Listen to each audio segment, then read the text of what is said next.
Hey, y'all. You know, I cut that intro short because I was ready to talk. Happy Wednesday, y'all. Welcome to Mission for Mental Health. I'm your host, Jackie Robinson. Man, I missed y'all. I have missed you all. I haven't seen y'all in a while. And I had to cut the intro short because I was ready to talk. I'm ready to like get into this thing. I got a couple great guests for y'all. Y'all know my story about my daughter who suffers from. She was diagnosed with schizophrenia. I don't know if suffering from is the correct words, but she was diagnosed with schizophrenia, and it's just been such a journey. And I never have really known anyone who has lived successfully or anything after a diagnosis like that. But guess what? God done sent me some folks, y'all. God done sent me some folks. So I have some good guests. I'm gonna bring them on because I want them to start talking. I want our whole hour used up by them. I have Bretta and I have her sister Tina. Hold on, let me find. They backstage. They in the back. Not in my back, but they in the back. They in the backstage. So hold that thought. Hold on. I'm coming. Hold on. I'm gonna have to tell y'all a story about why I'm looking at y'all crazy because I got a webcam. We gonna do better next week because I got a big monitor coming, but work with your girl. So when I'm looking to the left, looking to the right, just know it's only because I don't usually work with a webcam. Hey y'all. Hey. Hi. Welcome to Mission for Mental Health. Thank you for having us. Absolutely. I'm so excited for you all to be here. Like I was saying when you all were in the back, like not in the back, but in the back where folks could with my journey, you know, I have a daughter who was diagnosed with schizophrenia, and I have a couple friends whose children have been diagnosed with schizophrenia or schizoaffective disorder and things like that. And we feel like life is like this is it for our kid. Like this is it. Like this is it. We're gonna have to take care of this person for the rest of our lives because um we don't think there ever can be successful. Like there's not necessarily a cure, but enough treatments available to allow them to maneuver through society like the rest of us, right? Until I got that phone call. Till I got that phone call from my good girlfriend. She prayed for me all the time. Who is a mutual friend of yours and mine, brother. Right? Yes. And I get this phone call and she says, "Oh my God, Jackie, I have someone I need you to meet." And I'm like, okay, you know, I got a man, so I know you ain't hooking me up with no man. Like, who do you need me to meet? And she introduces me to you, brother. Mm-hmm. And we have this conversation, and I'm just in shock the whole time we're on the phone as you're sharing your story with me. Mm-hmm. Right? Mm-hmm. I'm in shock. And then you start telling me about your sister, Tina. And I didn't even know when you agreed to do the show that she was coming on too. So I was like, I wanted to ask, like, do you think your sister would do it too? But you know, because everybody doesn't want to necessarily be on the street or anything like that. So when you said, I said, now which picture of yours do you want me to use? You're like, girl, that's me and my sister. I was like, oh, That's how she does me. won't he do it? Won't he do it? So I so humbly appreciate you all for coming on and sharing. So, Bretta, like I told you, when you was in the back, I'm gonna ask you, how did mental health enter your life? Okay. It happened in 2022. I attended a church conference in Washington, D.C. And I don't know what was in the air or what It people was were 2002. Was it 2000? What did I say? You said 2022. Oh, I meant 2002. See, that's why you're here. Gosh, I need you. It was 2002, so I have to back that up. Yes. So it was in 2002 that I attended this church conference, and my eyes were just opened up to so much stuff. And so I came back to Philadelphia with my daughter and me. We were living there by ourselves, no family support, nothing. So that's one of the things that I did wrong. in my life. You're saying moving by yourself was something that you did wrong, moving away from family, away from family with a 2-year-old daughter. So that was a lot of stress. And so I came back rejuvenated from the church conference. And when I came back, it was like, I don't know, like I started having these visions, like I could see things. And the more I talked, it was like chains and shackles were being broken off of the people I was speaking to. And so I said, okay, this is something that obviously I'm having some spiritual download. Something was going on that was leading me in that direction. And so you think that all this started from when you went to this church service? Yes. Okay. That's where it came out. And when it came out, it came with a vengeance. I wasn't eating. I wasn't sleeping. You know, people were looking at me like, well, what's wrong? Something is wrong with you. And she was spending money left and right. What was I doing? Spending money left and right. You were just writing checks. Like I was, Miss Jackie. I was. Were you working at the time? Were you employed? I was employed. I was at Lockheed Martin with a top secret clearance, and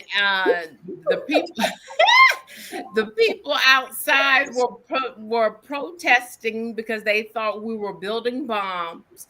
And this is right around September 11th, 2002. And so I actually started to think that these people were after me because they thought that I was building bombs in Lockheed Martin. Wow. Yes. And so it just kept going on. I learned that it was called mania after the fact. I didn't know that's what it was before. And so, like Tina said, you know, writing checks, reading the Bible, telling everybody that, you know, God is going to curse you and blah, blah, blah.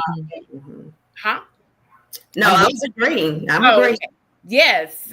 And so I got it, and it was bad. It was bad. And it was bad on our end because I'm the type, I will call you. I will call you multiple times. I will call you multiple times if I can't find you. So with her going through all of that in Philadelphia, it started on our end, and I'm in North Carolina. I called her phone multiple times, and someone answered, and that's how I found out that she had been admitted to the hospital. And then my next question was, where's my niece? So someone else had my niece. So it's just like immediately we knew we had to get on the road and drive to Philadelphia. How did you know, Tina, that she was spending like lots and lots of money? Did you know the checks? Like I think she had like the carbon copies of the checks, because once we got there initially, we went to the, I think we got a room. Well, my husband had to drive all the way because I was a wreck. So he drove all the way. Baby.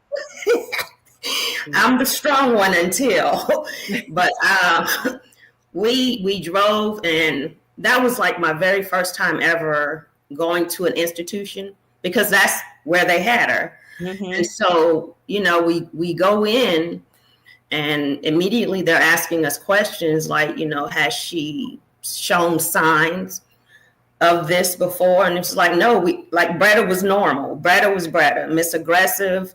I can do everything. I'm always on the go. So like there were no signs that something was wrong. Right. So Bretta, about how old were you at this time? 24. 24 years old? Okay. 28. Are you sure?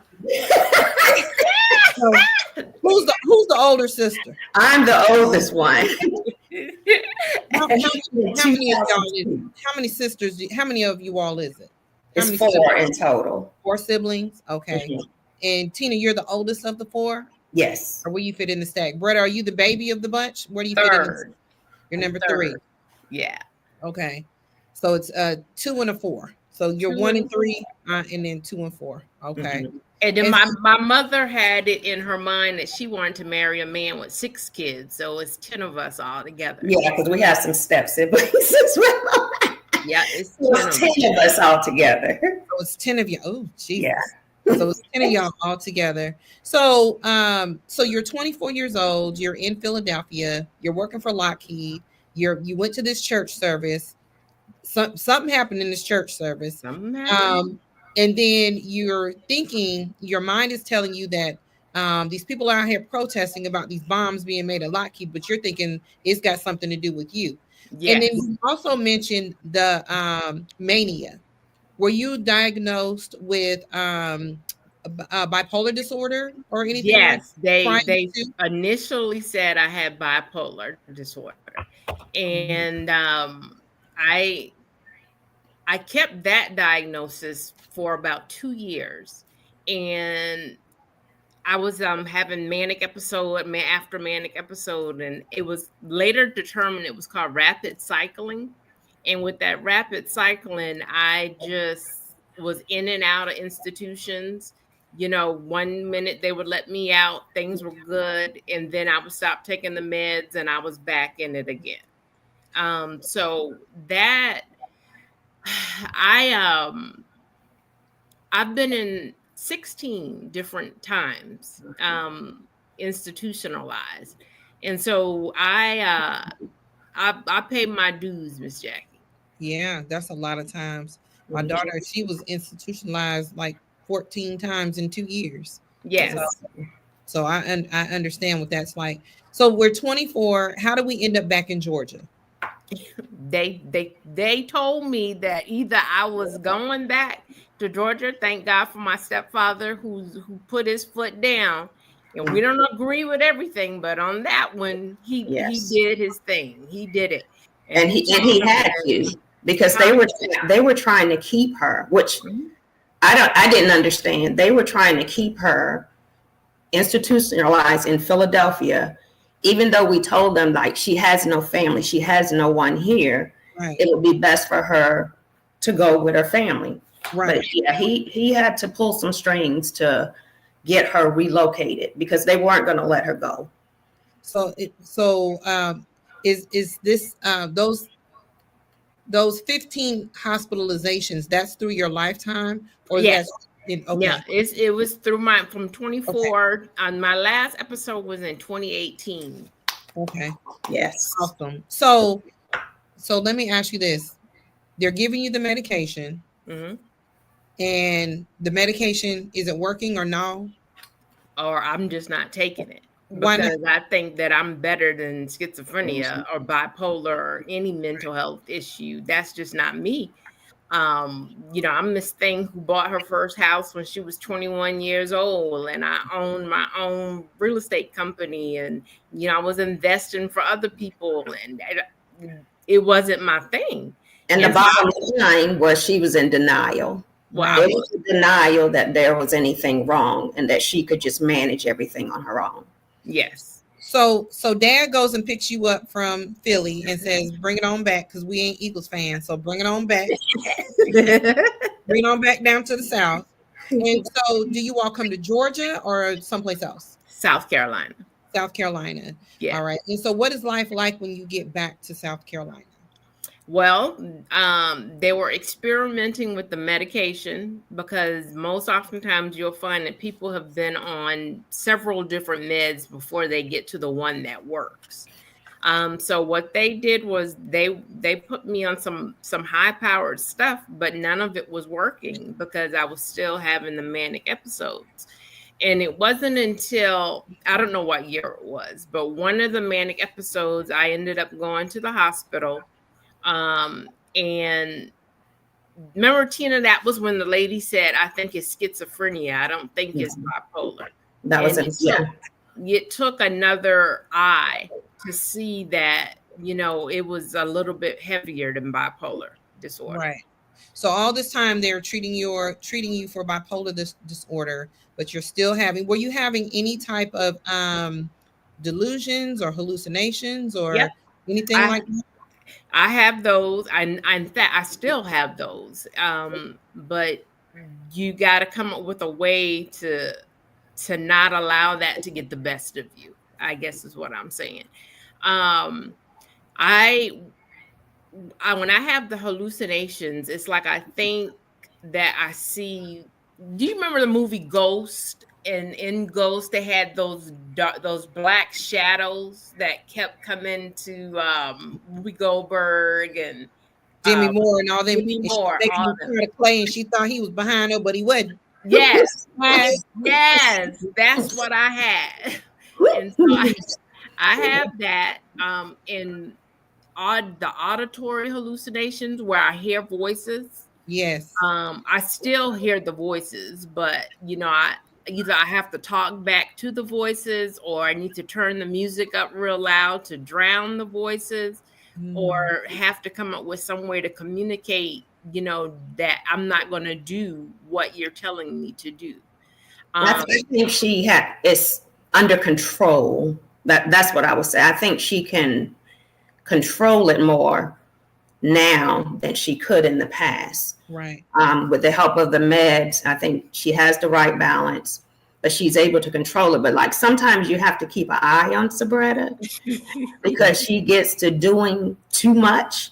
I mean, she's super aggressive, highly intelligent, but sometimes I have to tell her you got to step back because there may be concerns that you're on the edge. Right. Of an episode. And we just had this conversation, like you need to pull back, slow it down. Just take it slow because we don't want you to go back to another institution. Right. So when you moved back here, moved to South Carolina, how did you get to a point where you were able to open a real estate company? How were you able to do that? For me to say crazy, that's like that's really pushing it. But that's just her nature. She is super aggressive, very intelligent, and she's just a go-getter. I'm the conservative one. She'll just step out and make it happen. Once she sets her mind to it, she's just going to do it. So regardless of what's going on, if she's focused enough, she's going to make it happen. Wow. So even with the diagnosis, and I'm assuming at the time when you opened the real estate company, we hadn't gotten to the schizophrenia just yet. It's still being treated as bipolar, right? Yes. I think you told me that you got married and all this stuff. Had a successful company. So we're in South Carolina. Because dang, you had to get a real estate license and stuff. So you had to go to school and everything. I did. Yeah. It was like you go through periods when the mental illness actually makes itself known. And then you go through certain periods where you are okay without medication. Because you start thinking that you're better and you're bigger than any medication. And I did that for about 4 years, 3 or 4 years. I went without taking any medication. The real estate business was not probably the best thing to get into because it was highly stressful. I was pulling 80-hour weeks, had no time for the husband, no time for the daughter. I was driven, and being driven like that, you unfortunately don't have a handle on the mental illness. And it took me having a manic episode to bring it back up to, my attention that, yes, something is wrong. Right. Wow. How did your husband, girl, you done landed you a husband with this mania, with this spending habit. You have landed a husband. Let's just say he hung in there, and he's still like family to us right now, even though they went through it. He's still family to us. Did he know, or did he just say, man, my wife, she just live. She just a live one, or did he know about, because I'm always curious to know, how the spouse works with this. How do you just not know about it? Do you think, well, we just gonna pray this out, or this is my wife, this is just her, or man, it really is something different with my wife that I need to learn about? By the time that recognition came up, he was already gone. He gone. The marriage worked when it worked, but like all marriages, everything is not perfect. So when the imperfect times actually came up, I would withdraw. And so he knew about the bipolar. He did not know I was not taking medication. And so he did the best he could. He did the best he could under the circumstances, because I'm talking to you nice and calm now, but once you're in mania, you turn into a completely different person. Very different. Like one who tried to fight her sister. Yeah, I was gonna say, Tina, what does that look like, Tina? What does that look like? I can tell you many stories, but like I'm in Charlotte, North Carolina. And at the time she was in South Carolina. And I always knew when she was in mania or headed that way, because I knew, because she's so computer savvy, she would send out text messages, emails, Facebook postings would be like gibberish, like they made no sense. So when I see that, I know, okay, it's time for me to go. I got to drive to South Carolina, because not only am I seeing this, I'm getting text messages, emails, just say from our village, like say, hey, something is going on with Bretta. So Bretta has threatened to kill me. Bretta would say the most hurtful things to friends and other family members. Like I said, she tried to fight me before to take my car. And now I am the big sister, but she's the little big sister, and I was fighting for my life. Yeah. Right. But it's just like you have to remember, this is not my sister. There's something going on.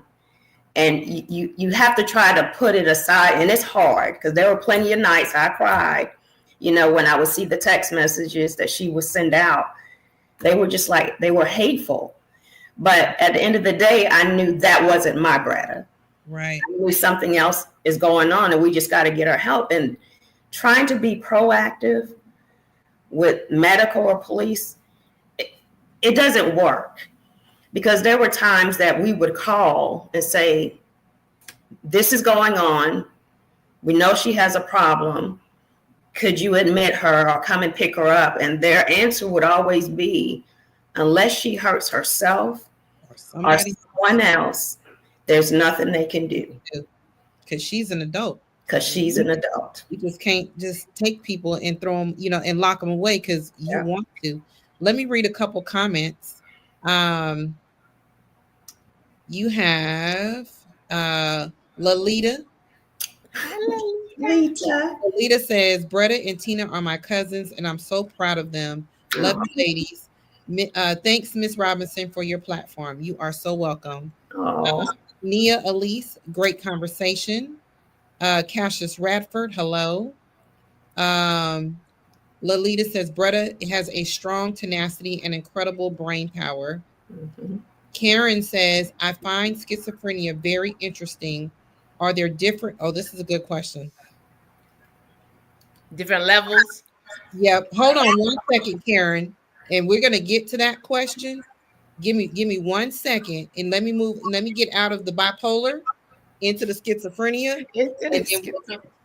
And then we'll a little bit, we family, we talk like that.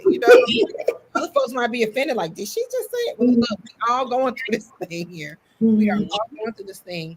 But Tina, thank you, because I know as the caregiver as well, my daughter has said some very mean, hurtful, crazy things to me that any mama, I mean, I'm the mama, and you talking to me like I'm just some trick on the street, I get that. And you find with mental health, the loved ones bear a lot of the pain, because we're the ones who genuinely love you and care for you. These other people around don't care 2 cents about you. We are the ones. So Tina, I applaud you and I understand. So Bretta, moving back to so the real estate company was extremely stressful. Your husband knew about the bipolar but did not know about the schizophrenia. So let's move into where you have to, do you have, and I know you mentioned you have one daughter. Do you have more than one child or just the one? Just one, Nia Elise. And Nia Elise. That was her to comment. Oh, because guess what? She said, go, mommy and Tina. I wouldn't be who I am without you both. So Nia is on here leaving comments. There she go. So let's move into how, and I want to know from Nia too, like what that was like growing. Oh, I wish I could have got Nia on here too. What that was like to grow up with a mom with a mental health diagnosis. But anyway, so let's move forward to how we get to the diagnosis of schizophrenia. Okay. I was in a hospital called Trident Hospital in North Charleston, South Carolina. I just left my townhouse and I had, things in my hand and didn't have shoes on, just, walking around looking crazy. Do you remember this, or is it something somebody told you? No, I remember it. Okay. I remember it. And the funny thing about it is a lot of the manic episodes, I can recall what I was doing, what I was saying, who I was doing it to, but you couldn't stop it. It was like an uncontrollable force or something that was behind me.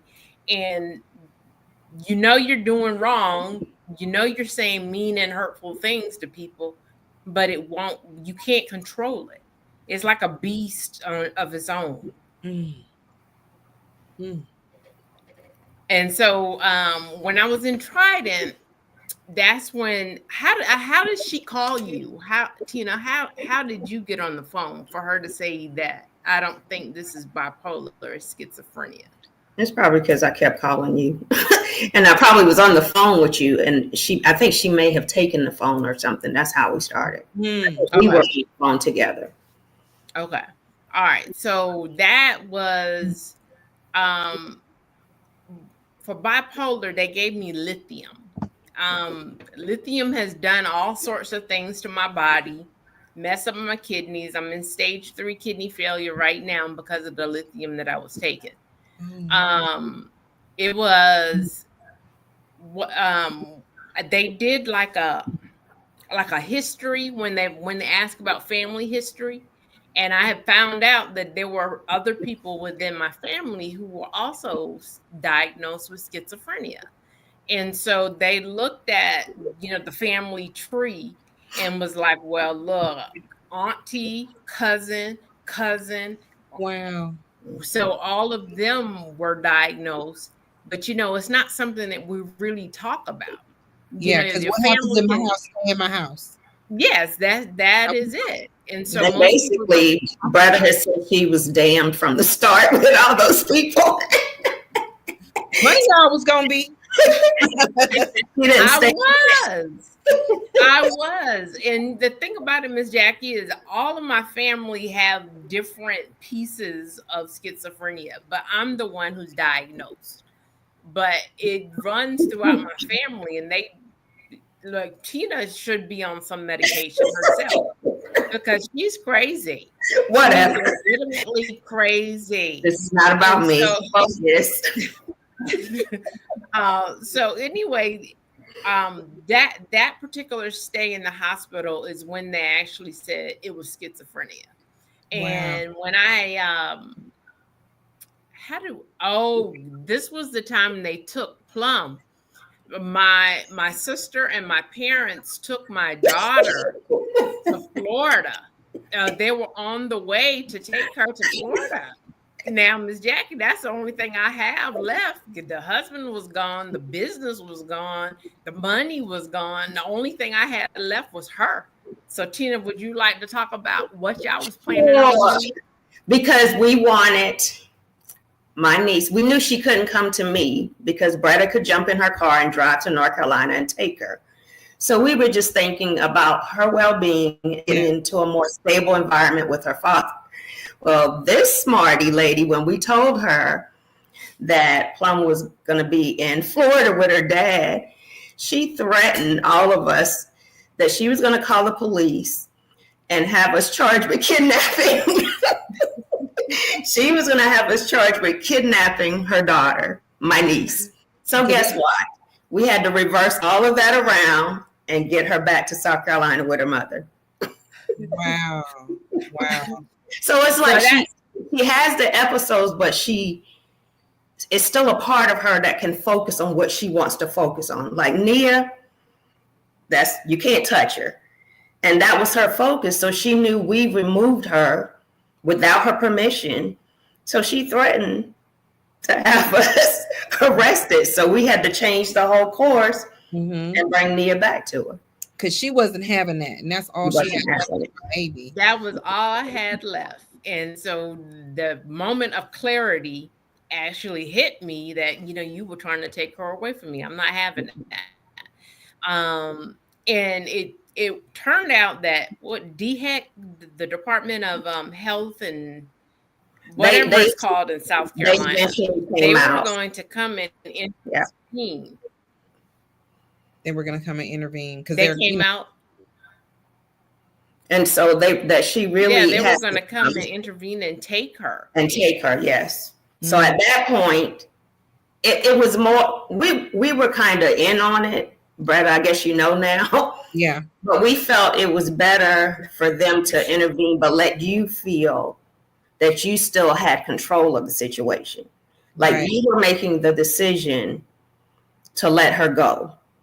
So at that point, I had to drive down, pick her up. Her dad flew into Charlotte, and she went to Texas for 5 years. 5 years. That was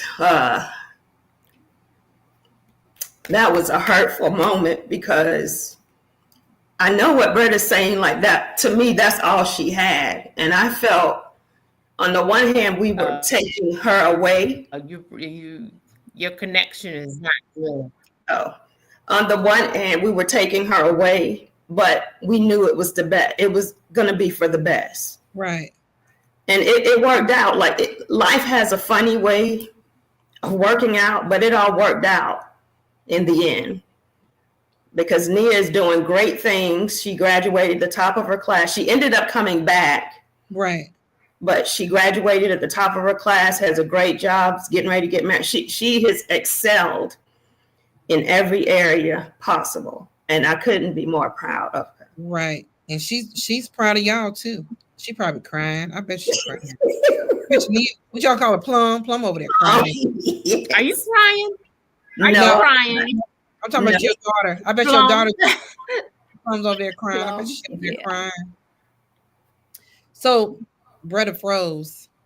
Yeah, Bretta. You froze. Okay. So in those 5 years without your daughter, what was happening in your life? What was going on? You're fading out, Miss Jackie. I can't hear what you're saying. In those 5 years that you didn't have your daughter, I know that was hurtful for her to go with her dad. But what did you do for yourself within those 5 years? Tina, can you hear me? Within those 5 years, I left South. I can hear you. Okay. I left South Carolina, and had to move in with my parents. Still was in and out of hospitals.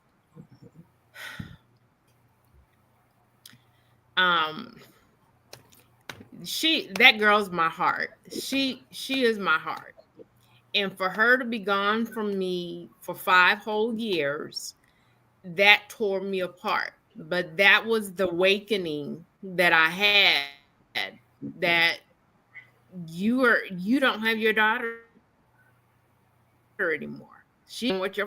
I guess everybody has their trigger with that one thing that breaks the camel's back, and that was what did it for me. And I committed myself to doing better, taking these damn pills if I have to take pills for the rest of my life, whatever is needed to get my daughter back home. Yeah. And so, like Tina said, things just worked out so that she came back to me before She graduated from high school, and there was a little itsy bitsy left that I went through with her. Yeah. Yeah. So that was it. They took her, and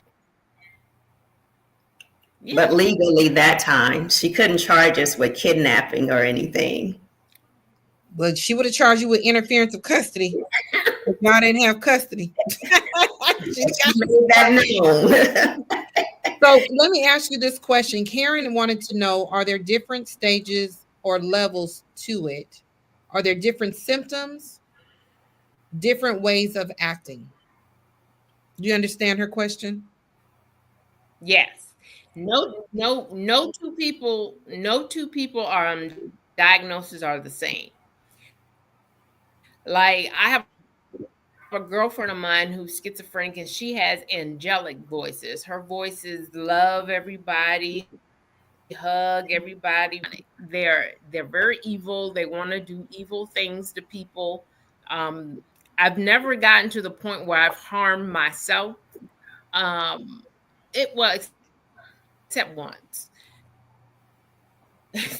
I was actually riding down the road with my parents as I was having one of these manic episodes, and I grabbed the steering wheel and I turned it while we were driving down I-75 or I-20, one of those roads. And I grabbed the steering wheel, and they were like, okay, this is beyond us. We can't help you. We got to take you to the hospital. So there I was in Rockdale emergency room. And after that, they put me in Riverwood. I think it's Riverwood, Rivertown, something like that. Riverwood. So I went there, and Riverwoods in Riverdale. That's where I was. But that was the last time I had an episode.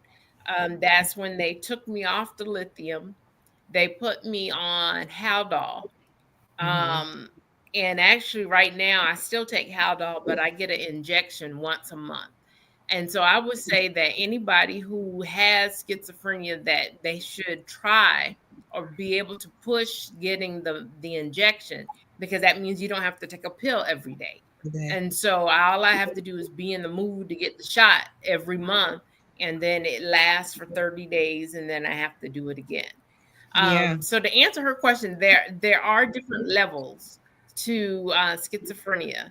You can start off like me. I was rapid cycling, having these manic episodes back and forth. And now I can honestly say that when I feel like I'm not sleeping, which is one of my triggers, if I'm not sleeping, if I'm not eating, that's another one of the triggers. Ironically, to say that I went to that church conference, religion is a trigger for me. So you can imagine what it's like to be a Christian and knowing you can't really read the Bible the way it says, because you start thinking that you can do all things through Christ, which means that if I want to jump off this roof, I can jump. You want to walk on water?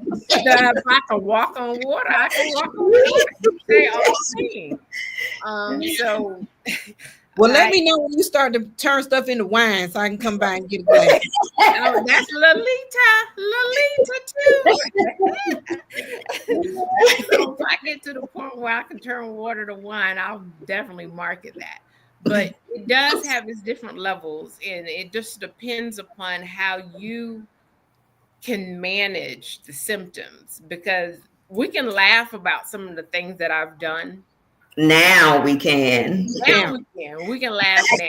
We weren't laughing. It wasn't funny. It wasn't funny at those times. But it's interesting that the family dynamic is, I can't imagine being schizophrenic and not having family, or not having somebody who can support you, or just someone who says it's going to be okay. That is hard. And that is where you would trigger. You can be triggered by anything and not have a Tina to tell you need to slow down, because we're concerned about you. Now, sometimes, Miss Jackie, it gets on my nerves, because I know when my limits are approaching, and yeah, I'm not comfortable just being where I am on Miss Jackie, I don't care. I don't care. We need you to slow down. We need you to bring it down a notch. But to piggyback off of what she said about having family, that is something we realized, like going to the different institutions when we had to have her admitted.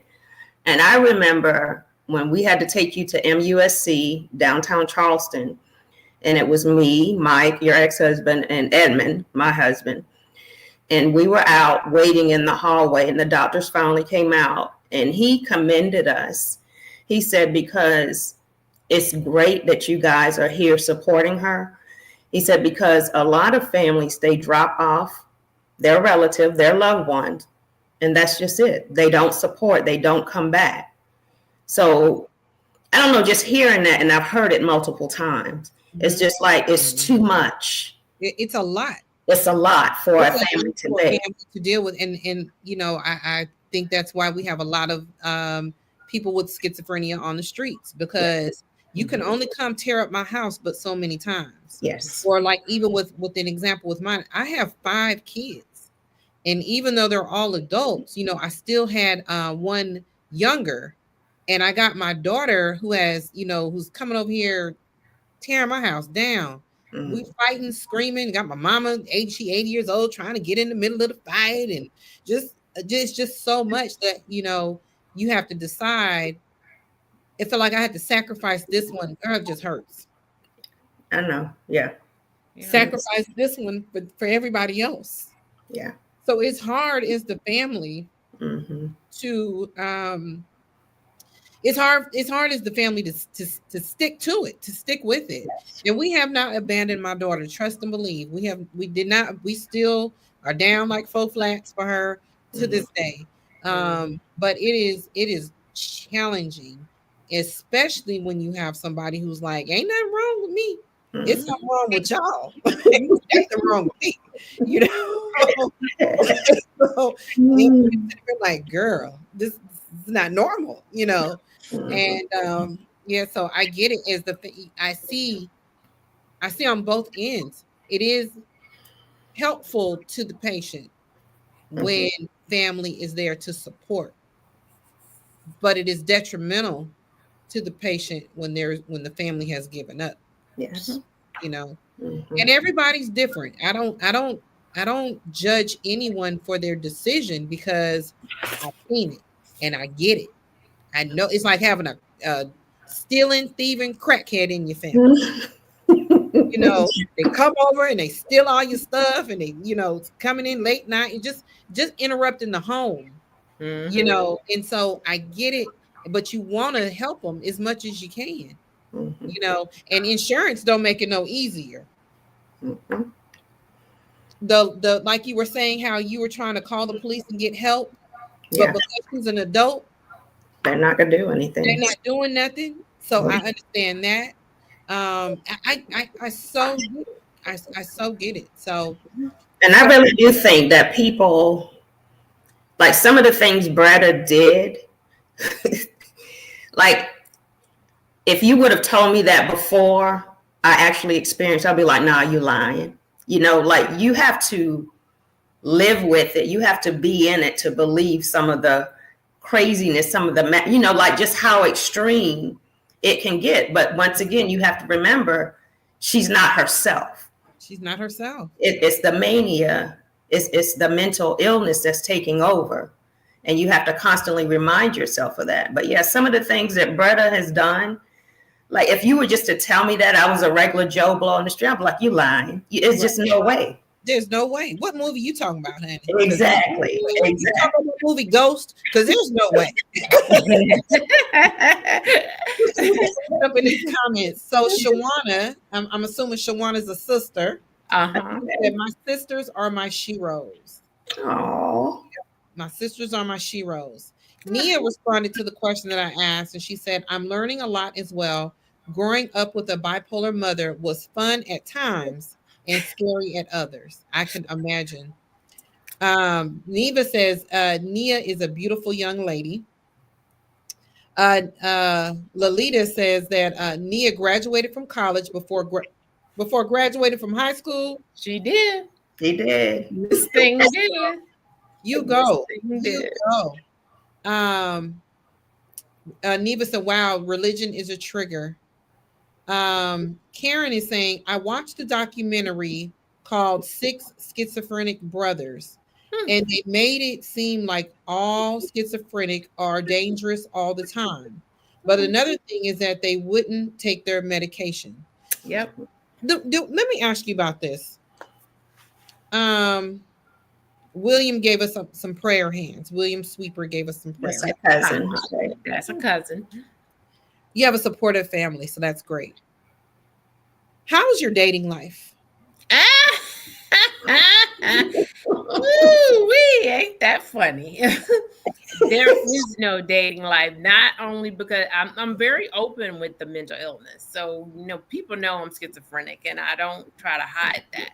But men are crazy, Miss Jackie. They taking you out these days, especially if you want a black man. You got put up with some things that you wouldn't normally do. So at this point, I have been celibate for 5 years, thank God. And I don't have any interest in them because they are crazy. Now, I'm diagnosed and I take medication, but they are crazy. Legitimately crazy, and I don't have time for the foolishness. Okay, so but prior to this revelation that men are crazy and need medication themselves, were you in the dating game at all? Were you trying to date a little bit, and if so, how was it? How did people respond? Well, forget the dating. How do people, just general people, respond when you talk to them about your diagnosis? Mm-hmm. Because mental health is such a buzzword now, when you say mental health, mental illness, schizophrenia, bipolar, everybody is talking about it. And Correct. So whenever you get to the point where you're opening up and you're telling people that you're schizophrenic as well, then, it's like, are you really? So how are you able to, walk around and talk to me? And, how are you able to do that? Because most of the people I know are wielding guns and knives and, ready to fight and homeless. And none of that is me. And so I know several friends of mine who also diagnosed, and that's not them either. And so there's a side of mental illness that needs to come out, and it needs to come out so that people know that, look, all of us are not doing that. Mm-hmm. Some of us are trying to do some pretty positive things in our lives. Yes. And that you can still be productive. Like you can still function. You don't have to be all of those negative things. You can still function in society. Like just talking to Bretta, you would never know. If she didn't open up and tell you, you would never know, oh, she's been diagnosed with this illness. Yeah. And that was my perception. Mm-hmm. My perception prior to was, when I think schizophrenia, I automatically go to paranoid schizophrenia. Yeah. That's prior to my own having to getting knowledge about it. Right. Prior to me having knowledge, anytime you mention schizophrenia, it's like, to me, it's the worst on the spectrum. Mm-hmm. And I'm automatically thinking, you better keep one eye open because you about to get a shotgun somewhere. I know they're coming, because that you just automatically go to paranoid schizophrenia. Mm-hmm. Everybody does not have paranoid schizophrenia. So that's one of the reasons why I wanted you on this show, because I want people to see that you can live with this diagnosis. Mm-hmm. If you choose to. If you choose to. Neva said, do you know or can you feel the mania coming on? If so, can you take medicine before you get into a full mania stage? Ooh. I've had that argument with some of my caregivers. If you know what's coming on, is there not a shot that I could take myself? Because when you go to the hospital, more than likely they're going to give you Haldol anyway, just to bring you down to a point where you're manageable. Then they're going to ship you off to the institution where you're going to stay for the next 3 to 8 to 10 days before you're able to work out whatever it was you were going through. So there is, I remember Tina tried to make me take, some of the pills. In the midst of mania, she would try to shove the pill down my throat. I'd spit it back out, So there is, she giving you a Narcan shot. I don't know, just anything by any means necessary. So there, by the time you get into full-blown mania, it's too late. You're going to have to go to the hospital, and they're going to have to give you the prescription level that you're going to need because of your weight and your height and all this other stuff they take into consideration that actually gives you the medication to bring you down to where they can manage you. Yeah. Right now, if I feel like mania is coming on, I might just double up on trazodone. And trazodone is one of the medications that make you sleep. And so I might get to a docile state where I'm able to sleep, and the next day it's like it never happened. So if you get to a point where you can actually work the mania down on your own, and you can do that with de-escalation techniques, which is what the police typically use whenever you've gone too far. They can de-escalate the situation. Oh, and that was another thing. I have been in jail. No secret about that. For what was it? What's that, when you had the car in the grocery store's parking lot? Yeah. Stories we could tell. I went to jail for vandalism and assault. Jail is not a place for mentally ill people, because if you're already in the manic state, you can't control me. So the only place you're going to end up putting me is in solitary confinement, or you're going to put me in the punishment chair and, put face mask on you and tie you down and you can't move. That is inhumane to have someone who is mentally ill and have them in a jail setting. But at the same time, it is inhumane, but they are not trained properly. I just don't think they have the proper training to handle those situations. Yeah, of course, because jail is not a hospital. It's not. Yeah. Daryl Alexander says, I have a brother I have been struggling with for over 30 years with this. He finally got helped and diagnosed a few months ago. I know this family, and I hope my story turns out as good. Oh, that's my coworker. Daryl, we're gonna pray for your family too, because I know it's challenging. 30 years is a long time. That's a long time. Jeez, I ain't 32, so I know. No. Come on, Miss Jackie. Yeah. It's so nice to know you have a supportive family. That was from Karen. Neva said, I agree. I talk with Bretta a lot, and I was shocked when she told me she was manic, that she was manic. Bretta is thriving. William says, question for my wife, Renee. Okay. Is schizophrenia brought on by depression or vice versa? I think that schizophrenia is not brought on by depression, but once you are schizophrenic, you will experience depression because you have highs and you have lows just like everybody else. But yours tend to, when it's low, it's really low. When it's high, it's really high. And so, matter of fact, I take medication for depression too.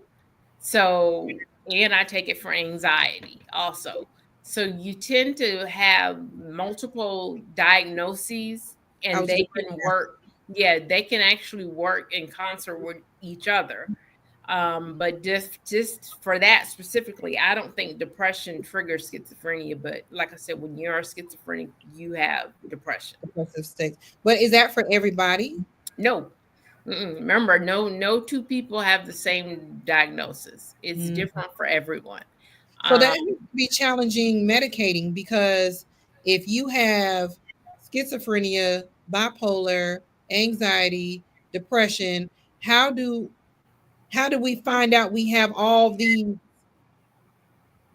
diagnosis? How do we know we got all this going on? Well, I guess that's a clinical question, huh? That's I'm trying to get my my therapist to come on your show too, because she can speak about it from the therapeutic standpoint, whereas Right. I'm the consumer. Right. I know me, and I know some of the people around me who also have the diagnosis. Yeah. But to say that once you have multiple mental illness diagnoses, they're going to experiment. That's what they do. They practice medicine, and they're going to experiment various meds to see if, okay, if I do this, then this may happen. And if this happens, then this can trigger this. And so you take medication based upon that. And unfortunately, the meds don't all work together. And so you've taken the medication for one thing that causes you 10 other things to happen. My And Lord. so you're damned if you do and damned if you don't. But when you get that combination, that's working. Yeah. great name. When you get it, you can go to 18, 19, 20, 21, 22, 23, 24, 6 years. It's been 6 years since I've had a manic episode. But it did take them a while to get her there, because there were points where she was like zombie-like. So you knew the medication was too much. They didn't have that balance. You know, her speech, it's like she had to think, and she would pause, then she would say what it is that she was trying to say. So you can tell the difference. Like, Bretta's fine now, but you can tell it took them some time to find that balance for her to function like normal Bretta. Right. But you did say, Bretta, that you still hear the voices. I still do. So will that ever go away? I don't think it ever will. Like I said, when I hear the voices, it's something called command voices, where they tell you to do things. Certain voices you hear, and they're just conversational. But when I get into my phase, they're command voices that tell me to do things like, hit her, drive off the road, all kinds of things that I have to actually talk myself down. So when you see people talking, they're not crazy. They're talking to the voices in their head, because that's the only way I know how to silence them. Like I said, also I listen to music and I turn it up really loud so that it can flood out the voice. Certain people that you talk to can either trigger it or help you bring it down. Like, I have my support network of people who have the diagnosis. And so they look out for me whenever I'm sending crazy emails or when I'm sending text messages. Girl, I understand what you're going through. Just relax. It's going to be okay. And sometimes, though, that's all you need to hear. Yeah. But like I said, sleep is a wonderful thing.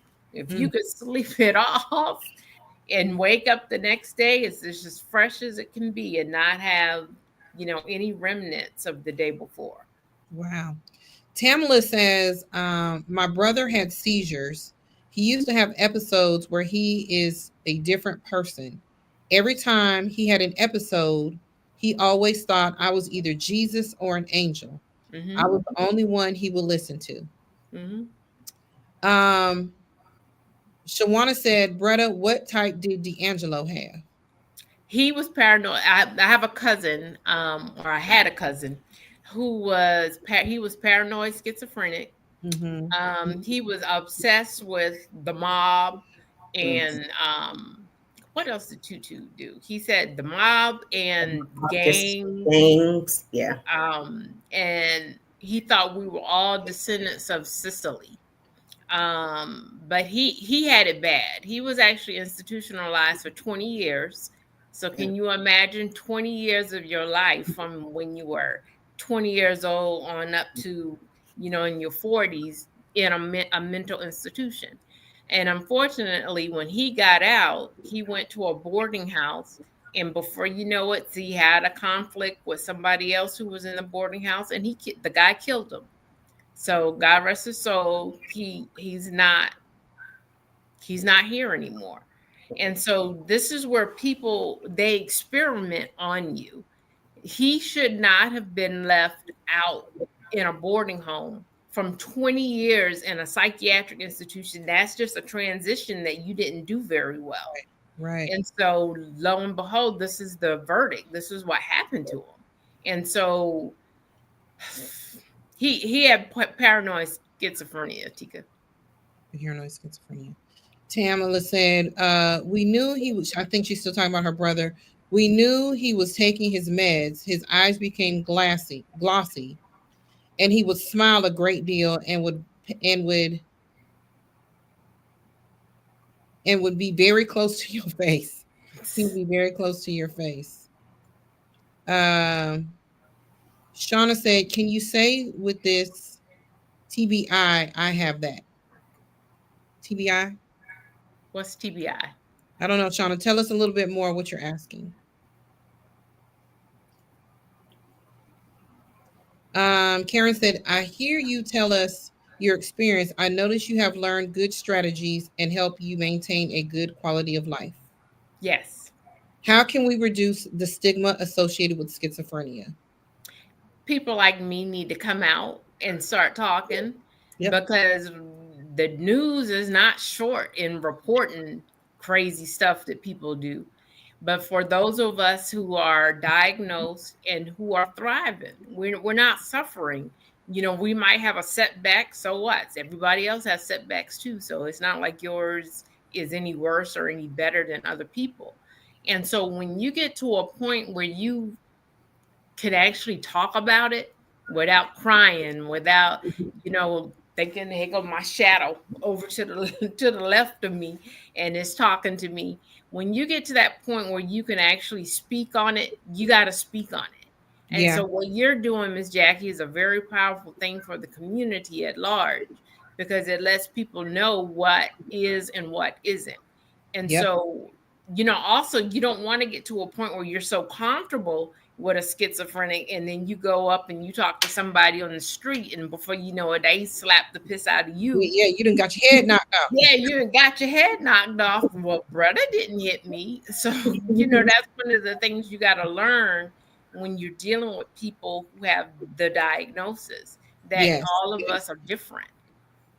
Can you tell us a little bit about the support group? My family. That's your only support group is the family? Oh, no, I do have what is it called? The schizo something. Mm-hmm. And they have calls every day at certain hours where you can actually speak to your other people who have the same diagnosis as you do, and they just walk through how to have a better day the next day. So I can send that to you if whoever's asking about it. I can send that to Miss Jackie, and Miss Jackie. I was asking. I was asking because I just recently learned about it. Yes. I had no idea. Another guest that we have coming on next month. She has schizophrenia as well. She's going to talk about her journey. She's younger. She's a lot younger. And she was talking about her support group. And I'm like, a support group? Mm-hmm. Like, it's a bunch of y'all? And she's like, yeah. And I was like, really? Like I said, I'm like a lot of people. When I first hear about schizophrenia, I automatically would just go to paranoid schizophrenia and think, even though they may not have paranoid schizophrenia, I think people are like my daughter, like what I saw. Mm-hmm. But I'm finding everyone is not like that. Mm-hmm. Everyone is not like that. The reason why I wasn't putting the questions on the screen is because I can't see them because of my webcam. But I know there's something like, because y'all, the webcam is sitting right here on the keyboard. It says, do more podcasts and speaking engagement. You know who that is. That's my girl. She wants you to do more speaking engagements, mommy. Yes, darling. Shauna said brain injury. Oh, okay. That's my younger sister who had a brain injury from an accident that she had. So mental illness is physical and it's also spiritual and it's emotional and it's mental. So the physical side of the diagnosis, you can trigger things based upon what physiologically is happening to you. And it manifests itself in the form of a mental illness when it's something physically that is wrong. Like, your brain is not producing enough serotonin. And so because it doesn't produce enough serotonin, you actually can trigger, different mental illnesses. And so this is where you have to differentiate between what is physical and what is mental. And so I know what she's talking about is the brain injury that she had. Maybe it triggers something. And also, like I said, it's in the family. So it's in that bloodline. And just like we don't like to talk about wills and trusts, we don't like to talk about insurance. My family, I don't know what to say about them. We're just slow. We're going to get it together. We're just slow. So you don't want to talk about, you have to get it together because you all have girls that don't have babies. So this is a conversation, just like when we talk about who had cancer in your family. Does anybody, do you have a history of cancer or breast cancer or, we got to find all that out because I don't want to be surprised. Yeah. Especially if I know y'all. Yeah. Some of us don't know our people, but when you know your people, you got to ask these questions. Okay, now who had the schizophrenia? I need to know who had it. Who had that? Because who had it? Like they call it the gout. Who had the who had the sugar? Because I know somebody had the sugar up in here. Who had you got these are questions that we have to talk about in our community and in our family because we are having babies. Yes, ma'am. Yes, ma'am. And I'm gonna have me a grandson one day. So I gotta prepare for him to make sure y'all got y'all stuff together. That's right. Yes, we need more of this. Speak on this more. Yes. I agree with you, Ms. Jackie. It's good that you're doing this work for the community. It's good that you're reaching out. It's good that you're consistent. Every Wednesday? Every other Wednesday, because I got to take a break. Oh. Okay, every other Wednesday. Every other Wednesday. If I do this every Wednesday, it's like, but I do it every other Wednesday. It's a lot of mental health going on in the world. Yes. It is. Yes, it is. So you're doing a good work. And that's how you get to the point where you can stop the stigma, stop stigmatizing it by talking about it. We need to talk about it. Yes. And maybe if I knew that, schizophrenia ran in the family, maybe I would have been more proactive in my earlier years and not have gotten to the point that I'm at now. We talk about how I spent money and I'd be walking around town giving people $100 here, $50. Yes, ma'am, I did. He was loose back then. Not in the financial capacity to do that now. Exactly. But I'm going to get there. I'm coming back. It's Karen asks, I know, can y'all see it on your screen? I just thought about this. How does aging affect schizophrenia? Well, I had an auntie that had schizophrenia and she lived till she was in her 80s. So there is no, I'm on it. That's right, Lalita. Get on it now. So I had an auntie who had schizophrenia and she lived till she was in her 80s. It is said that we have shorter lifespans because of the medication that we take. And so, like I said, when you take meds, it might cure one thing, but you got 10 other things that might happen to you. And so that typically, our aging process is lower than other people's because of the meds we take. Wow. Who would have thought? Schizophrenia is my new baby. Never would have thought if somebody would give me a crystal ball and said, you will be talking about schizophrenia in the future, I'd have been like, boy, bye. Somewhere with all that. But it is my new baby. It is very important to me to educate people about not just schizophrenia, but mental health and mental illness, period. Right. But schizophrenia is my baby because I'm learning. And I also agree that if I'm going to get through this without busting these tears, y'all, I'm going to do this because I put makeup on. See, I honestly believe that if my daughter was not ashamed of her diagnosis, that she would have received the she's extremely smart. She would have received the help that she needed. I think she would have been more more receptive, just like when people are told they have diabetes, you go ahead and take that insulin shot. You don't ask no questions. You don't change your diet.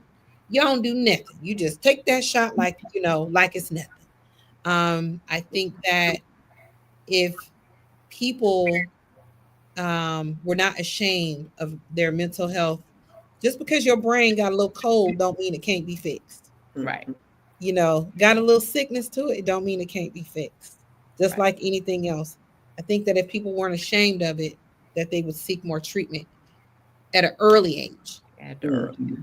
And that is my goal. And that is the reason why I wanted you on here, because I want people to be able to learn and see, okay, I got this diagnosis. What we got to do next? What's next? Right. What do I need to do? I need some medicine and a counselor. What I need, what's next? And that's the purpose of this. And I appreciate you all so much. I did let it go over our time just because I felt that the topic was so important and the questions that people had were important. They'll be all right. They will be. It's your show. It's all right. It'll be all right. And I do appreciate you all. Jackie, did your daughter have signs? And maybe you missed the signs? People ask me that all the time. And I thought she was just bad. I didn't know much about mental health except for what I saw when I was at work. I didn't know about it. So a lot of things that she did as a kid, I thought it was just being a bad, defiant. I thought the girl really just didn't like me, to be honest. Wow. I just felt like she just did not like me. She preferred her father over me, which I still think she preferred her daddy over me. But that's a girl thing. But I just thought that, she was just defiant, hard-headed, stubborn, and all that. That's what I really thought about her. Really did not know. But now that I'm in the situation and I look back, yes, there were some signs there that could have been addressed. I just didn't know that I needed to have them addressed. How old was she when you first noticed some of the signs? I want to say it maybe teens. Okay. Maybe teens. That's when her like she was just so aggressive and argumentative, and would just do some things that would just who in the heck does that? Just odd things. Room who couldn't keep nothing clean. That bedroom looked like it was disgusting, to be honest. It was just disgusting. When she was first diagnosed with bipolar disorder, because she was having manic episodes, and she was seeing spaceships on Bankhead. So they diagnosed her with bipolar first, which was incorrect. It was actually schizophrenia because she was having delusions and hallucinations, and she's talking to herself. She's telling people to shut up, and we look around like, who we got to go fight? Who we fighting? I didn't know we was fighting voices in your head. So it started in her late teens as far as that was concerned. And I guess age doesn't matter, because Bretta, you were correct. It was 24 for Bretta, but I do have a friend that I recently found out she's going through the same thing, and she's 50. And she's probably had something all along. It just something may have just triggered it. Yeah, something triggers it. She just can't take it anymore. You know, it's I don't know. It's people have to learn about this and understand this and quit calling people crazy because they're not crazy. You know, it's a real thing. It is a diagnosis. There is a treatment plan for it. There is things that can be done, you know, so people can live successful lives. Yeah. And for the person that's experiencing it, they have to learn to accept it. Acceptance is the most important part of it. That's the most important part. Bretta, do you have any? Well, let me start with Tina. Do you have any words of encouragement, advice, or anything that you can share before we depart? Just remember the person that has the mental illness. You just have to remember who they are or were before that. You just have to know that you have to be there to offer that support regardless. You know, because like I said, Bretta did a lot of hateful things. And if I was to take that for what it was, then I would not have been in her corner. But you just have to remember, this is my family member that has a problem, you know, like high blood pressure, diabetes, and they just need to accept their diagnosis and take whatever meds are needed to get them in a better place. Yeah. And I want to say to Bretta, I'm truly proud of you. All that you've done, you stop it. You've been through a lot, but for where you are right now, I want to say a miracle, but it's you. I wouldn't expect anything any less of you, and I love you. Aww, she's a wimp. Look at them sisters. Before we end, talk about livingdeep.org right quick. Okay, that's one of my babies that I'm starting. I have always been a businesswoman, always. Yes. From, you know, selling donuts in school to selling candy to the students. You know, it's always been a businesswoman.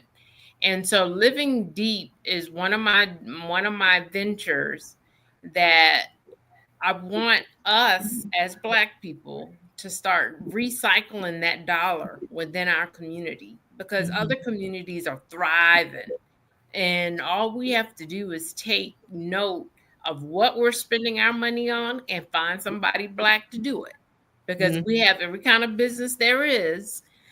And so Living Deep is just my way of giving back to the community that has given so much to me, and looking forward to making business relationships and starting, you know, investing in real estate again. And, you know, it's just my baby. Yes. And so I did a couple of blog entries. And with those blog entries, you'll start to see how my mind operates. And then who knows, I might be on Oprah Winfrey Show too. Right. We're going to be on there. I'm telling you, we're going to be famous with. They're going to want to know, who's this girl that keeps talking about this mental health stuff? Who is that? That red-headed Black girl doing all that stuff. with her loud stuff. And she made it through the whole show without no curse words. I didn't even say no curse words. I did good. You did good, Miss Jack. You did good. All right. Well, I thank you guys so much for tuning in. Like I said, I cannot do this without my guests. My goal, I never knew about mental health. I didn't know what any of this stuff was until it was put in my face. And you know, we're all one step away from either becoming a patient or knowing someone who is a patient, or experience mental health and mental illness. We're all one trigger away. It can happen to anybody at any time. You could be extremely smart or not. There's no prototype for it. It just it can happen to any of us. So, you know, I didn't expect it, but I do want you to be prepared to know what it is and know what to do if you ever need to do it, So if you would like to be a guest on my show, or if you know anyone that would like to be a guest on my show, I would love, love, love to have you. You can follow me on Instagram. You can hit me up on any of my social media platforms at Mission for Mental Health. I got Mission for Mental Health 1. I got that Mission for Mental Health. That's mine. So anytime you click on Mission for Mental Health, you should be able to find me. I'm the one with the red hair. That's me. But if you would like to be a guest, reach out to me. If you want to refer a guest, let me know. I would love to have you, because the more, stories I'm able to share, the more I am able to heal other people, because healing is in the conversations. That is how we heal. But yes, do me a favor also, if you haven't, those of you that are watching, can you please subscribe, like, and share to my channel? Because that is what these folks like for you to do in order for me to get this to grow. I got to get y'all to subscribe to it, like it, and then share it with somebody you know. And it's always, I always like to let people know, if you know somebody that is struggling with mental health, or if you're in a crisis, or if you know someone that's in a crisis, guess what? They got something that you can hit called 988. 88. 988, boo. And guess what? Somebody picks up the phone. Not 911, but 988. Someone pick up the phone. So I appreciate you all. And tune in not next Wednesday, but the following Wednesday. You'll get a repeat next Wednesday, but the following Wednesday, I have another guest for you. It's going to be somebody near and dear to my heart that's going to talk about being diagnosed with COPD that has turned into emphysema, and the struggles that they're having because struggling with the ideas of end of life. It's going to be a difficult show, but we're going to get through it like we get through everything else. And I love you guys. And I will see you all next time on Mission for Mental Health. Have a good one. Talk to you later. Bye. Bye. I guess I should have been ready to close out like I'm supposed to. Hold on, I'm coming. Here we go. Here we go. Boom.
Miss Jackie.